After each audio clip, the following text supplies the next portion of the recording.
여러분 안녕하십니까? KBS 뉴스 특보입니다. 오늘 오전 경기 화성시의 한 리튬 전지 제조 공장에서 큰 불이 나 현재 실종자 수색 작업이 진행 중입니다. 네, 소방당국은 대응 2단계를 발령하고 진화 작업에 총력을 기울였는데 추가 인명 피해가 우려되는 상황입니다. 현장에 나가 있는 취재기자 연결하겠습니다.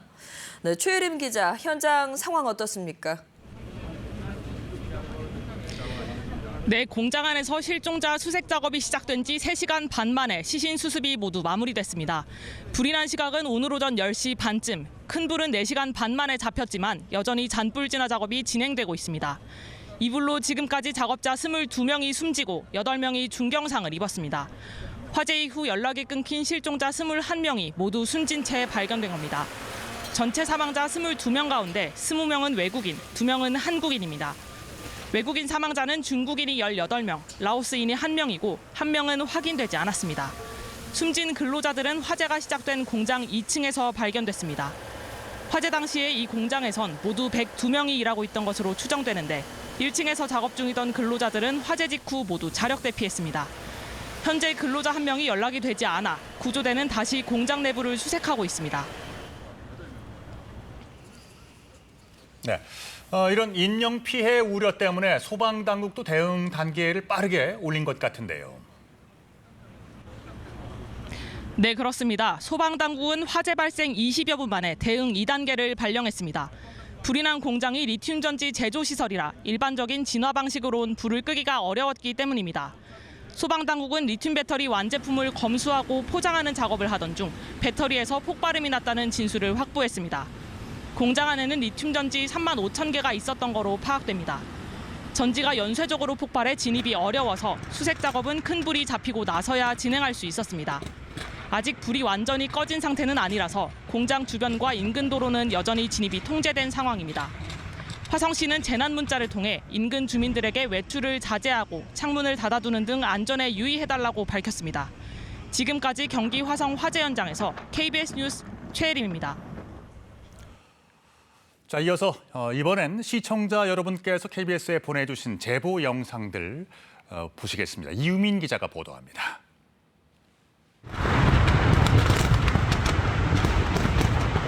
경기 화성시의 한 리튬 제조 공장 앞 연기 속 불꽃과 함께 큰 소리의 폭발음이 연달아 들립니다.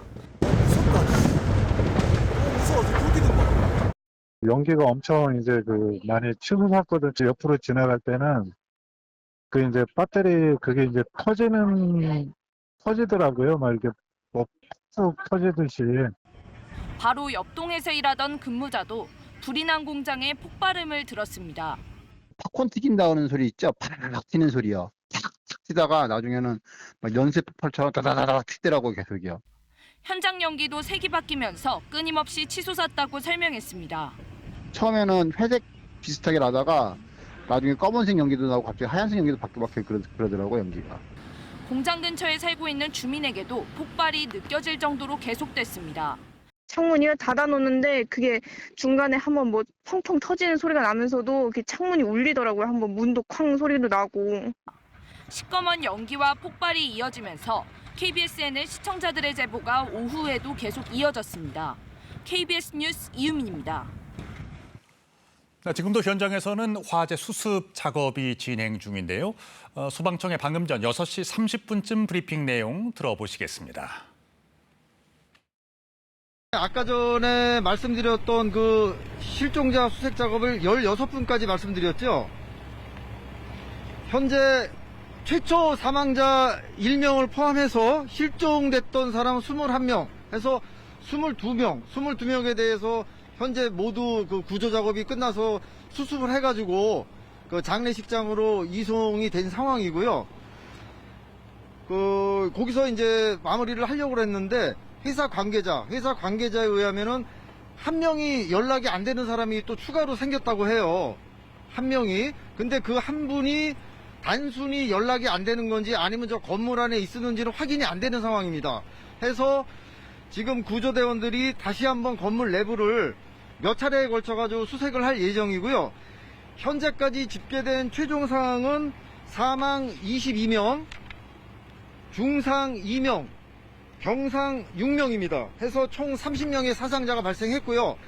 한 명의 연락이 닿지 않는 사람이 있다고 해가지고 혹시 몰라가지고 수색 작업은 계속 진행이 될 상황입니다.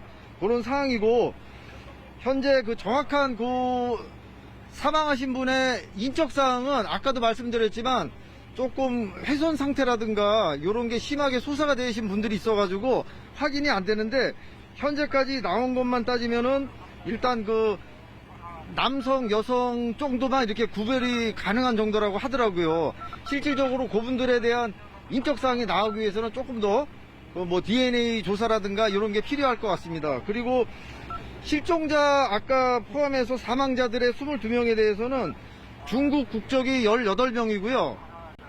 그 다음에 라오스가 1명, 그 다음에 미상이 1명입니다. 확인되지 않은 사람 1명, 이렇게 구분이 되어 있습니다. 그래서 외국인은 20명, 한국인은 2명 되겠습니다. 해서 나머지 그 추가적으로 수습되신 분들 이송 사항에 대해서는 우리 저 응급의료 소장님께서 말씀드리겠습니다. 인명 피해 현황, 추가 발생된 현황 말씀드리겠습니다. 경상자 1명 발생되었고요. 사망자 6명 추가 발생되었습니다. 경상자 1명은 40대 여성인데 아마 자택으로 자가 귀가를 하셨다가 연기 흡입 때문에 통증이 있어서 저희 119로 신고를 해와서 119에서 저희 DS병원으로 이송해서 지금 현재 입원해서 검사 진행 중에 있습니다. 그리고 사망자 6명 추가 발생된 그 이송 현황은 송산 장례식장으로 1명 추가 더 갔고요. 그다음에 화성 장례식장으로 2명 추가 이송되었습니다. 유일병원 장례식장으로 1명이 갔고요. 한백산 메모리얼 파크 장례식장으로 1명이 갔고, 또 중앙종합병원으로 1명이 가서 추가 6명 이송된 상황입니다. 그리고 추가로 말씀드리면 아까 10조시 기준으로 중상자 1명이 분당 서울대병원으로 이송됐다고 말씀드렸었는데 서울 베스티안 병원으로 다시 재이송될 예정입니다. 이상입니다. 어디요? 서울 베스티안 병원. 베스티안. 네. 지금 분당 서울대병원에서 이 사람을 조금 더 화상 전문병원으로 이송을 하자라고 해서 그쪽으로 이송할 예정입니다. 브리핑이 늦어진 이유 좀 말씀해 주세요. 아까 말씀드렸지만 처음에 22명, 최초 사망자 포함해서 22명을 확인해가지고 다 밖으로 이제 수습 작업을 마쳤는데, 그 마무리 단계에서 회사 관계자가 한 명의 연락이 안 된다는 추가적인 상황이 입수가 됐습니다. 그래가지고 그 안에 우리가 확인했던 최초 사망자 포함해서 22분을 다 수습을 한 상황에서 그분에 대해서 혹시 안에 있을지도 몰라가지고 2차 수색 작업을 지금 진행 중인 상황입니다.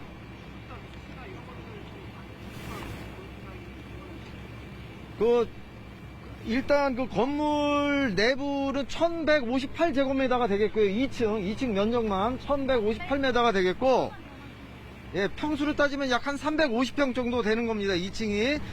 그러면은 구조대원들의 말에 의하면은 계단을 통해 가지고 내부로 진입했을 때 우측면 쪽에서 많은 분이 발견했다고 얘기를 들었습니다.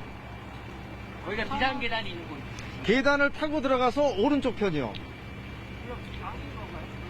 거기가 이제 내부로 보면은 구획이 된 곳이 2군데가 있었고 작업실이 1군데가 있었습니다. 그러니까 위에서 봤을 때 이제 3군데로 구획이 됐다고 볼 수 있습니다. 실종자 1명으로 집계할 수 있습니다. 일단은 관계자에 의하면은 처음에는 그 실종자 21명이었는데 나중에 또 추가적으로 연락이 안 되는 사람이 있다고 해가지고 안에 있는지 없는지는 모릅니다. 하지만 발견을 할 수 있을 때까지 수색 작업은 일단 계속 진행할 예정입니다.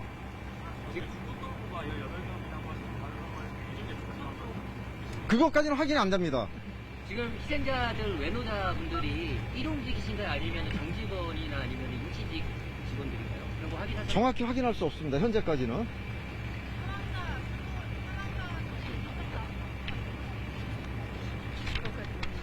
그것까지는 확인할 수가 없습니다. 일단 아까 말씀드렸듯이 이분이 여성인지 남성인지 정도만 간신히 분간할 수 있는 분이 있고, 나머지는 아예 선결 자체도 확인이 안 되는 경우가 있다고 합니다. 예. 그 회사에서는 그분들의 명단을 갖고 있는 거죠? 명부를 갖고 있는 걸로 알고 있는데, 왜냐하면 이게 예를 들어서 어느 한 분이 이제 돌아가신 분이 있는데 이 사람이 A다라고 특정할 수가 없는 상황입니다. 지금. 아니, 그건 알겠는데 예. 어쨌든 20명의 그런 외노자들이 특정이 됐잖아요. 예. 그 회사에 명부가 있는 거 맞는 거죠? 회사의 명부는 있지요. 잠시만요. 예. 지금부터 경찰이 예, 예. 뭐 저희 만들어서 아, 경찰? 예. 아, 경찰이 한대요? 그게 아니고 마무리.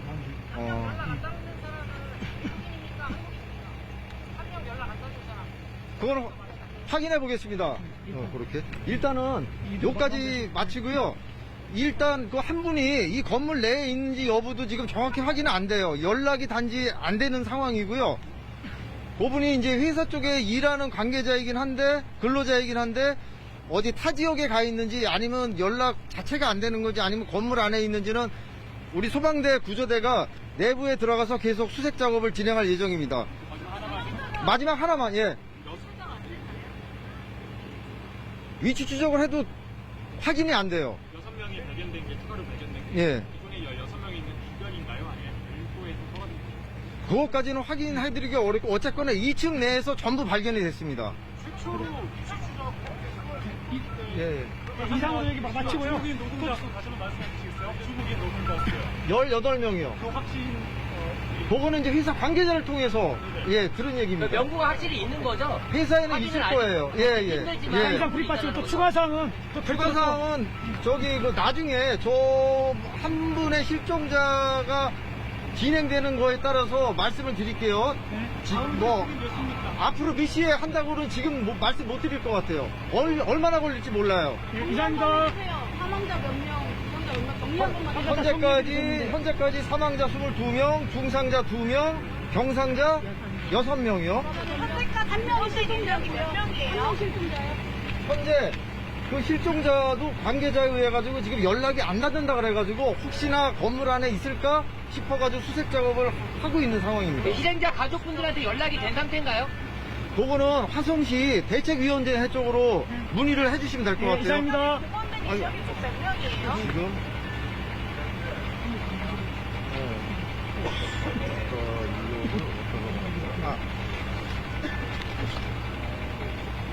이게 아까 지금 최종 업데이트는 아니고요. 아까 전에 인원 159명에 장비는 63대였습니다. 네, 이상 마치겠습니다. 자, 그럼 이번에는 전문가와 함께 이번 화재에 대해서 자세히 이야기 나눠보겠습니다. 백승주 한국열린사이버대 소방방재안전학과 교수 나와 있습니다. 백 교수님, 안녕하십니까? 자, 그럼 먼저 이번 화재 사건 전문가로서 어떻게 평가하십니까? 네, 아침부터 거의 실시간으로 모든 그 국민들이 가슴을 졸였는데요. 네. 그 안타까운 시나리오가 이렇게 계속 맞춰지는 과정이 너무 참담합니다. 배터리 화재가 위험한 것을 알고 또 그런데 좀 피난이나 화재 확산이나 이런 부분에서 좀 아쉽고 참담한 부분이 없는지 되짚어 봐야 되겠지만 지금 이렇게 진행되는 과정에서는 저 화마에 희생되신 분들의 명복을 빌고 참담한 마음입니다. 네. 네. 이번 화재는 그 보관 중이던 리튬 배터리 한 개로부터 폭발이 시작됐다는 진술이 있었습니다. 네. 이제 해당 공장에서 제조하는 것은 리튬 1차 전지고요. 보통 이제 1차 전지는 리튬 2차 전지보다, 그러니까 지금까지 계속 그 안전성 이슈가 제기되어 왔던 네. 이런 그 2차 배터리보다는 안전하다고 알려져 있었는데 이게 뭐 상대적인 개념의 차이일 뿐인가요? 그렇습니다. 그 위험성은 매우 높은 리튬 자체가 그렇고요. 리튬은 그 원 주기율표상 1족에 2주기 가장 가벼운 금속에 속합니다. 예. 가볍고 반응성이 높아서 에너지 밀도가 높고요. 1차 전지는 충전을 해서 재활용을 하지 않는 거고 2차 전지는 재활용을 하는 거고 네. 지금 현재 모빌리티나 전기차나 이런 것들은 다 2차 전지이기 때문에 고부가 쪽으로 기울기도 하지만요. 1차 전지 중에서도 리튬 전지는 특히 더 고가이고 그리고 오래 성능과 용량을 필요로 하는 그런 장비들에 쓰이는 배터리여서요. 리튬 자체의 위험성을 가진 것은 똑같은 상황입니다. 배터리의 제조 과정상에서의 화재 가능성도 역시 높다고 생각을 해야 되겠군요. 기본적으로. 리튬 자체가 제조 과정에서 화재를 일으키는 위험성이 있기 때문에 국내에서도 위험물로 엄연히 분류가 돼 있고 네. 또 물질안전보건자료에서도 위험한 인화성 물질로 분류가 됩니다. 이게 또 일반적인 화재와는 진화 작업 자체가 다르더군요. 그러니까 물을 뿌리는 게 아니라 모래를 끼얹어서 진화를 하게 돼 있던데요. 네, 그렇습니다. 리튬은 위험물 안전관리법상 위험물 3류 위험물로 분류가 되는데요. 이 3류라고 하면은 이게 위험성으로의 3류가 아니고 이제 나열해서 세 번째가 되는 건데 네. 이름이 자연 발화 및 금수성 물질입니다. 저절로 발화할 수가 있고요. 그리고 물에 닿으면 인화성 가스를 내뿜는 성질을 가집니다. 그래서 180도씨 정도가 되면은 자연 발화하는 물질이고 가스를 내뿜고요. 그리고 화마에 열을 받아가지고 과열되고 과충전으로 온도가 올라가게 되면 그 분리막이 변형이 생기면서 역시 인화성 가스를 내뿜습니다. 네. 국제 기준으로 통용되고 있는 물질안전보건자료 MSDS에서도요. 강력한 인화성 물질로 얘기를 하고 있고 또 더불어서 피부에 자극 화상을 입히고 또 안구에 시력 손상도 가기 때문에 지금 아까 경상 환자가 연기를 마신 상태에서 귀가했다가 고통을 호소했다고 하는데 이런 부분에서도 이런 유독성 영향이 분명히 있을 겁니다. 그렇습니까? 그리고 또 경우에 따라서는 그 완전히 진화됐다고 판단이 난 이후에도 다시 재점화되는 경우가 있다면서요? 해당 작업장이 2층의 포장 검수 작업장이었습니다. 네. 배터리 하나의 화재가 지금 수만 개의 배터리 화재로 폭발로 이어졌거든요. 지금 전체 배터리가 다 탔다고 보는 것은 예단입니다. 네. 잔여한 배터리가 낮에 화열에 지금 고온에 추결이 돼 있었을 거고요. 아까 말씀드린 구조체의 변형에 따라서 인화성 가스를 내뿜고 있을 수 있습니다. 예. 그렇기 때문에 화재가 다시 발생할 수 있다는 것은 또 역시 위험 요소를 가지고 있는 건 분명합니다. 그렇군요. 재점화의 위험성과 함께 진화 작업에서 구체적으로 이제 우리가 주의해야 되는 위험 요인들 네. 어떤 게 있을까요? 지금 현재 그 현장 영상과 그리고 왕성한 화마가 일어났을 때 천장을 뚫고 올라가는 화염이 수십 미터 올라갔거든요. 예. 화재 이후에 지금 화염은 보이질 않지만 그 천장이 내려앉은 모습을 보이면요. 이 철제가 구조물이 530도씨에 상당 시간, 일정 시간 노출이 되면은 구조체의 안정성이 2분의 1 이상으로 떨어집니다. 1000도씨가 넘어가면 3분의 1 이상으로 떨어지는데요. 천장재가 내려앉았다는 것은 상부의 온도가 1200도씨 이상을 상당 기간 유지했다는 걸 얘기를 합니다. 그러니까 마치 2층의 상황은 아궁이 속 온도와 같았을 겁니다. 그렇기 때문에 지금 건물이 붕괴되지 않는 안전진단을 하고 지금 투입을 하셨는데요. 네. 이것은 기둥과 바닥에 대한 외관 점검이고 가장 위험한 부분은 뭐냐면 소방대 공격이라고도 하는데 내부에 있는 철제 선반들, 컨베이어들 이런 것들이 어떤 한 가지를 공이처럼 뺐을 때 우르르 무너지는 그런 상황이 생길 수가 있습니다. 네. 그래서 구조적 안전성이 확보되지 않은 상태이기 때문에 그 부분이 지금 구조, 수습 작업에서 가장 조심하셔야 될 일로 생각됩니다. 그렇군요. 과거에도 비슷한 사건들이 있었나요? 계속 공장 화재에서는 그랬습니다. 아주 과거에 도심지의 벽돌 화재가 물을 뿌린 이후에 구조적 안전성 때문에 붕괴돼서 사망 사고들이 있었고요. 네.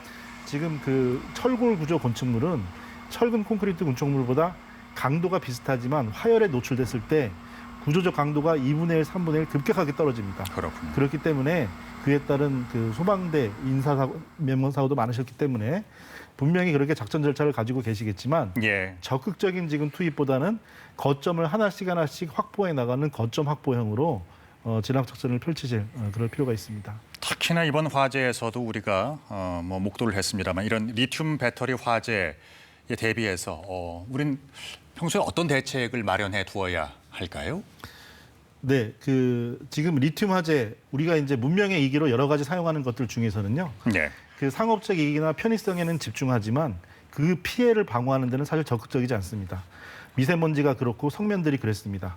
좋다고 많이 쓰다가 나중에 보니까 이것들로 피해를 입는 거죠. 리튬도 마찬가지입니다. 리튬도 지금 우리 위험물에 관련된 산업에 관련된 여러 규정에서 충분히 방어 조치를 갖추지 못하고 있습니다. 그러니까 하향 평준화된 일반적인 공장 창고의 규정에서 리튬은 특히 위험성을 더 가졌기 때문에 강화할 필요가 있는 거죠. 네. 이런 부분에서의 제도적 개선은 이쪽 분야 전문가 분들 또 소방청 이런 분들도 필요성을 계속 느끼고 있습니다. 네. 적극적으로 움직일 필요가 있습니다. 잘 알겠습니다. 지금까지 한국열린사이버대 소방방재안전학과의 백승지 교수님과 말씀 나누었습니다. 말씀 잘 들었습니다. 다음 소식 전해드리겠습니다. 정치권 소식인데요. 국민의힘이 18개 국회 상임위원장 자리 가운데 민주당이 남겨놓은 7개 상임위원장 자리를 결국 받아들이기로 했습니다. 이재명 더불어민주당 대표는 대표직 연임을 위해 오늘 대표직에서 사퇴했습니다. 김보담 기자입니다. 국민의힘이 더불어민주당이 여당 몫으로 남겨둔 7개 상임위원장 자리를 수용하기로 했습니다. 국민의힘은 민주당의 폭주를 막기 위해 국회 등원을 결심하였습니다. 민생 입법에 집중하겠습니다. 이에 따라 외교통일, 국방, 기획재정 등 7개 상임위원장 선출은 이르면 이번 주 열리는 본회의에서 이뤄질 전망입니다. 다만 추경호 원내대표는 법사위원장과 운영위원장직을 가져오지 못한 데 대해 책임을 지고 비공개 의원총회에서 사퇴 의사를 전달한 것으로 전해졌습니다. 일부 의원들이 추 대표의 사퇴를 만류하면서 추 대표가 공식적인 사퇴 의사를 밝히지는 않은 상황입니다. 더불어민주당 이재명 대표도 당대표직에서 사퇴했습니다. 이 대표는 민생과 경제가 어렵고 안보 상황이 불안한 가운데 깊은 책임감과 죄송한 마음을 갖고 있다고 밝혔습니다.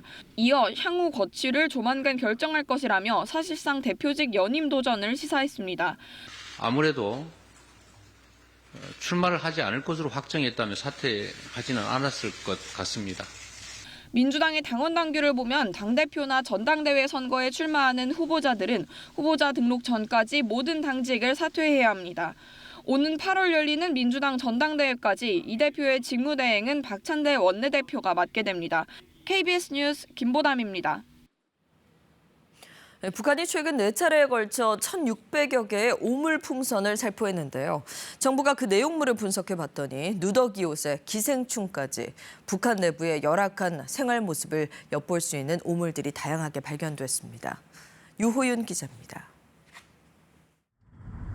북한이 날려보낸 오물풍선 1,600여 개 가운데 70여 개를 통일부가 수집해 내용물을 분석했습니다. 우선 풍선 속 종이나 천은 쉽게 퍼지도록 의도적으로 잘게 자른 것으로 확인됐습니다. 또 페트병은 라벨과 뚜껑을 하나하나 제거해 상품 정보 노출을 막으려 한 흔적도 엿보입니다. 하지만 자세히 들여다보면 북한 내부의 열악한 실상이 고스란히 드러납니다. 양말은 몇 번이나 기워 신은 흔적이 남아있고 유아복도 낡아서 해진 흔적이 역력합니다. 남한에 대한 반감을 드러내듯 과거 국내 업체가 북한에 지원한 의류를 훼손한 듯한 천조각도 들어있었습니다. 특히 김정일 교시나 조선노동당 총비서라고 적힌 문건 표지들도 발견됐습니다.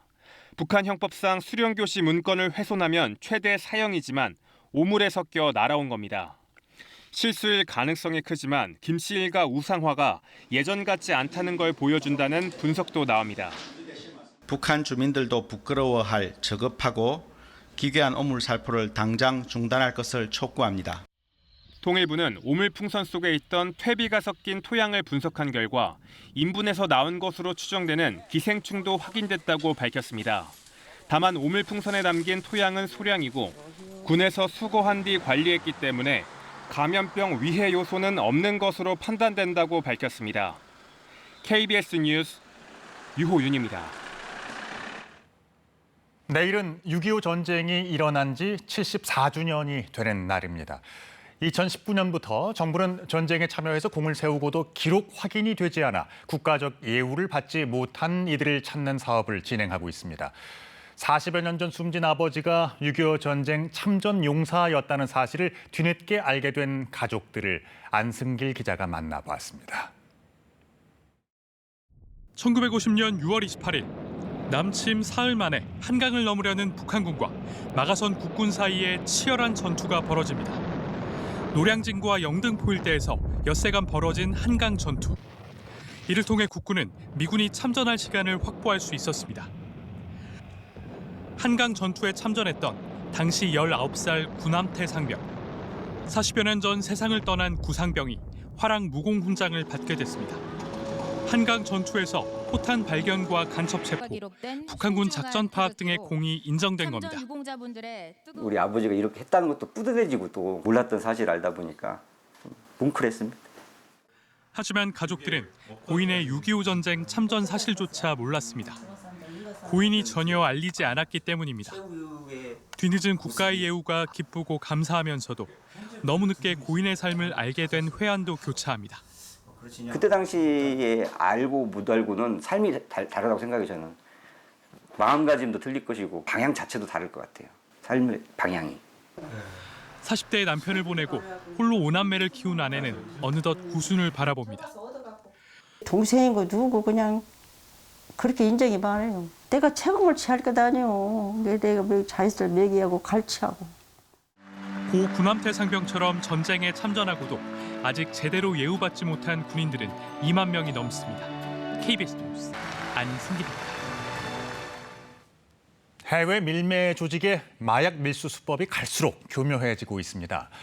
이번엔 꽃다발입니다. 꽃다발 속에 마약을 숨겨들여와서 국내에 유통한 베트남 마약 밀수 조직이 세관에 적발됐습니다. 노준철 기자입니다. 10여 시간대 인적이 드문 주택가. 한 남성이 특송화물 세 상자를 꺼내 차량으로 옮겨 싣습니다. 상자 안에 들어있는 건 인조 꽃다발이었습니다. 꽃과 꽃 사이 틈에는 10ml짜리 액체통이 숨겨져 있습니다. 합성 대마입니다. 천연 대마의 향정신성 성분보다 최대 85배 넘게 환각 효과가 있다고 보고된 신종 마약입니다. 베트남 밀수 조직은 지난해 9월부터 합성 대마 등을 꽃다발 속에 숨긴 뒤 특송 화물을 통해 국내에 밀수입했습니다. 개별 특송 화물의 경우 공항 엑스레이 검색 시간이 짧다는 점을 노렸습니다. 검사하는 직원들이 적고 해서 다 볼 수가 없습니다. 그 특송이 한 1초, 1초 만에 다 넘어가거든요. 엑스레이 화면이. 그러다 보니까 우리 직원들이 거기에서 이제 적발해내는 게 어렵죠. 지금까지 밀수가 확인된 것만 합성 대마 46병과 낙태약 59정 등 시가 4천여만 원어치입니다. 이렇게 밀수입된 마약은 사회관계망 서비스, 즉 SNS를 통한 주문으로 전국 곳곳에 유통 판매된 것으로 드러났습니다. 세관에 검거된 공급책과 구매자는 국내 대학 유학생이거나 유학생으로 입국한 불법 체류자였습니다. 부산 본부 세관은 밀수 조직원과 구매자 등 4명을 부산지검에 구속 송치했습니다. 또 20대 공급 총책에 대해선 베트남에 공조수사를 요청하고 국내 세종지역 공급책을 지명 수배했습니다. KBS 뉴스 노준철입니다. 네, 영호남 화합대축전이 올해로 3번째를 맞은 가운데 이번 행사는 서울 광화문 광장에서 오늘부터 시작됐습니다. 이철우 경북지사, 김영록 전남지사와 함께 이번 대축전의 의미를 짚어보고 또 지역 소멸 문제에 대해서 얘기 나눠보겠습니다. 어서 오십시오. 예, 반갑습니다. 네, 반갑습니다.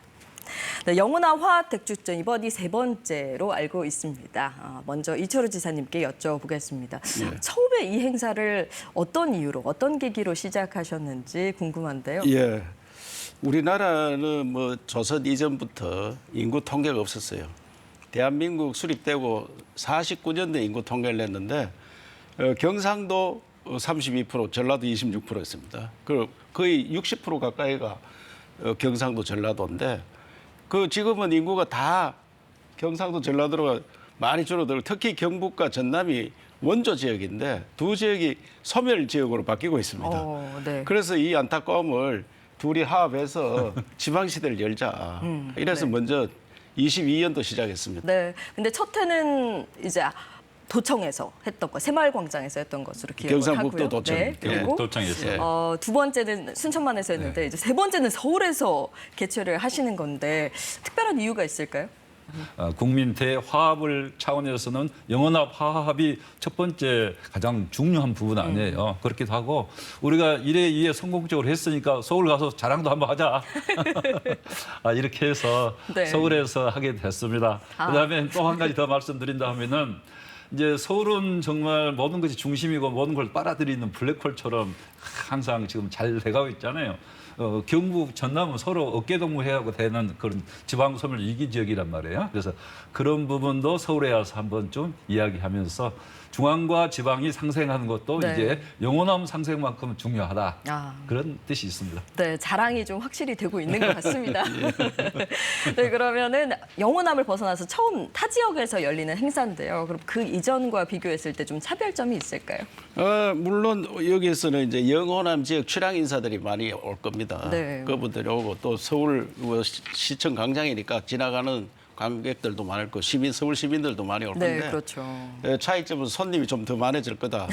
우리 대구 좀 경북과 전남이 왔다 갔다 할 때는 우리 많이 봤는데 네. 이제는 우리 지역 출신 아닌 사람들도 많이 오게 될 거죠. 그렇죠. 그래서 홍보 효과가 확실하겠습니다. 영원한 화합이 아니고 전 국민 화합하는 이런 효과가 있을 거로 생각하고 저는 이제 국회에서 너무 싸우니까 우리는 네. 정말 제발 안 싸우는 그런 거를 좀 보여줘야 된다. 네, 예. 네. 네, 그럼 김 지사님께 여쭤보겠습니다. 이번에 프로그램을 보니까 상생 콘서트, 또 영호남 청소년 댄스 경연 대회가 눈에 띄는데 이런 행사들을 통해서 두 지역이 강조하고 싶은 건 역시 화합이겠지요. 특히 전남은 서울 항우들이 600만이다 막 이렇게까지도 왔다 이렇게까지도 이야기하는데 이번에는 항우들까지 같이 참여를 해요. 그러니까 서울에 있는 출향 항우들, 경북, 영남 출향 항우들, 전남, 호남의 항우들도 함께 모여서 화합하는 그런 행사가 될 수 있다 이렇게 생각합니다. 네, 그러니까 문화와 예술을 통해서 하나 되는 그런 행사일 것 같은데요. 이런 교류 행사 외에도 실질적인 협력을 위해서 어떤 노력을 하고 계신지. 우리 이철우 지사님은 동서화합의 아이콘. 정말 열정적으로 네. 이렇게 리드를 해줘서 저도 굉장히 정말 특별한 분이다 이렇게 생각하고 서로 죽이 잘 맞습니다. 그래서 얼마나 저하고 이심전심이냐면은 저는 이제 이번에 정말 인구 소멸, 지방 소멸을 막기 위해서는 저출생 이 문제를 해결해야 되잖아요. 네. 그래서 지방 소멸 2기 극복 원년 이렇게 선포를 했는데. 이거는 저출생 전쟁과 네. 선포를 했더라고요. 그래서 아니 저하고 서로 짠 것도 아닌데 네. 서로 이렇게 해서 마음이 서로 이심전심으로 통하고 네. 그래서 영호남 상생 화합 차원이랄지 또 여러 가지 프로젝트도 앞으로 공동으로 해갈 생각을 갖고 있습니다. 그래서 우리 김 지사님께서 말씀하셨지만은 저는 저출생 문제가 가장 큰 문제다 우리나라에. 네. 현안 중에 가장 큰 현안이기 그렇죠. 때문에 금년 1월 달에 저출생과 전쟁을 선포했습니다. 네. 그러면 어떻게 만남을 주선해 주느냐. 네. 그다음에 결혼하려고 생각하니까 집이 제일 걱정이더라고요. 그렇죠. 그 집 문제 해결해 주고 애기는 나라에서 다 키워줘야 됩니다. 그래서 이걸 시범을 한번 보여야겠다.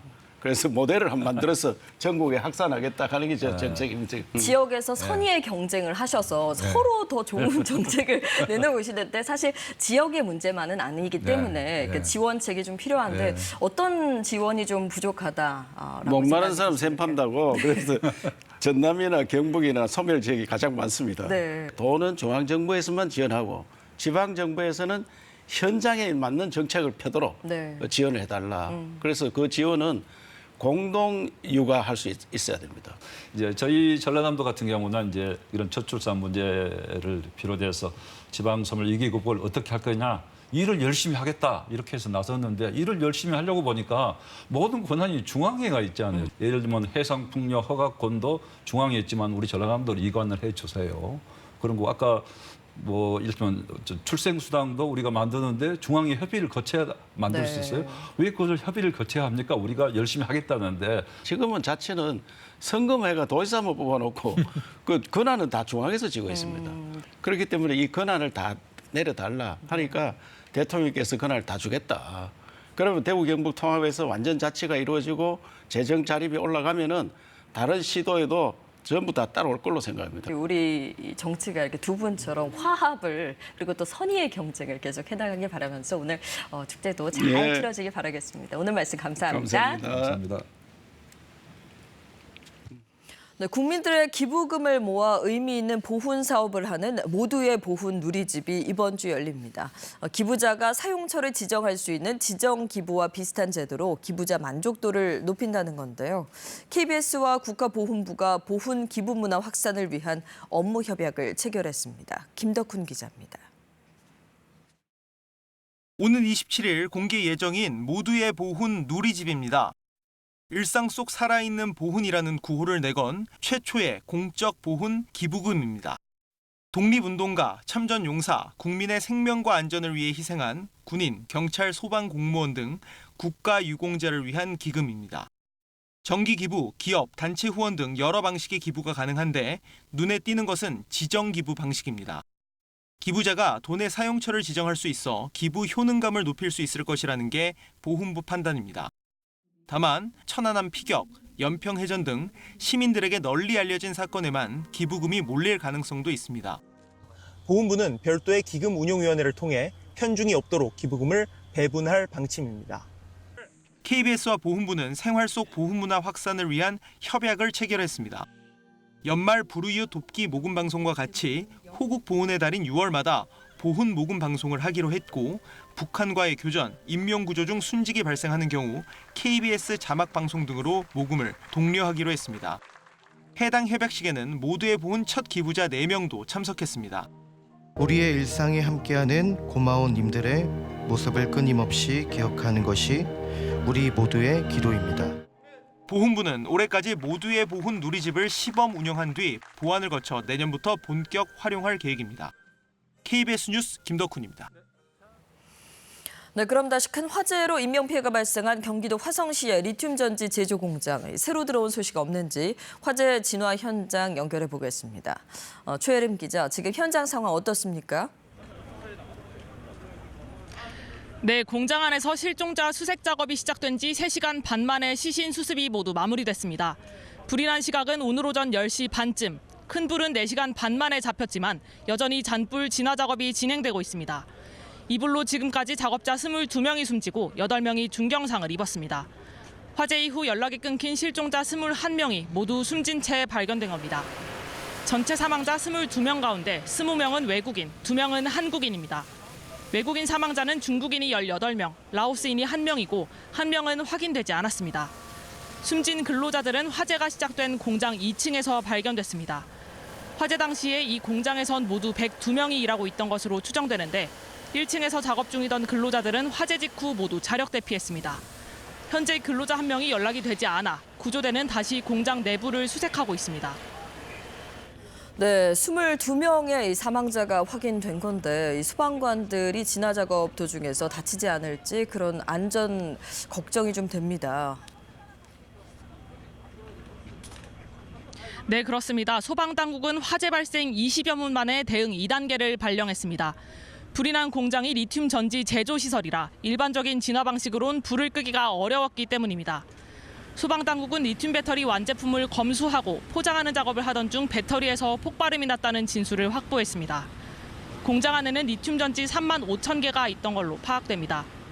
전지가 연쇄적으로 폭발해 진입이 어려워서 수색 작업은 큰 불이 잡히고 나서야 진행할 수 있었습니다. 아직 불이 완전히 꺼진 상태는 아니라서 공장 주변과 인근 도로는 여전히 진입이 통제된 상황입니다. 화성시는 시청에 통합 지원센터를 설치하는 한편 재난 문자를 통해 인근 주민들에게 외출을 자제하고 창문을 닫아두는 등 안전에 유의해달라고 밝혔습니다. 지금까지 경기 화성 화재 현장에서 KBS 뉴스 최혜림입니다. 강원과 경북 일부 지역에 비가 내리고 있지만 이 비구름은 모두 빠져나가겠습니다. 비구름 뒤로 황사가 유입되면서 현재 중부지방의 미세먼지 농도가 높게 나타나고 있습니다. 밤사이 공기가 탁하겠습니다. 내일은 하늘이 대체로 맑겠지만 모레 정체전선이 다시 북상하면서 모레 제주도를 시작으로 목요일에는 남부지방과 제주도에 장맛비가 내리겠습니다. 내일 강원, 영동과 부산, 울산은 바람이 강하겠습니다. 아침에는 서울이 19도로 오늘보다 낮겠고 한낮에도 서울이 27도, 대구 29도로 오늘보다 낮겠습니다. 날씨 전해드렸습니다. KBS 뉴스 특보 마칩니다. 네, 계속해서 들어오는 소식은 이어지는 뉴스에서 전해드리겠습니다. 고맙습니다.